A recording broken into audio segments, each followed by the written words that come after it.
భావితరాలకు కూడా వారి సేవలను సజీవంగా ప్రజల మధ్యలో ఉంచాలని చెప్పి ఎంతో ప్రతిష్టాత్మకమైన తెలుగు విశ్వవిద్యాలయానికి వారి పేరును పెట్టడం కూడా జరిగింది.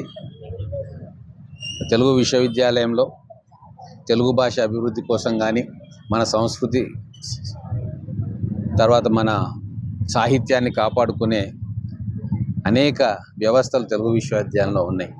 దానికి సురవరం ప్రతాపరెడ్డి గారి పేరును పెట్టడంతో ఇంకా విశ్వవిద్యాలయం ఖ్యాతిని గడించి ఇంకా అనేక కార్యక్రమాల్లో పాల్గొంటుందని చెప్పి మేము ఆశిస్తాం.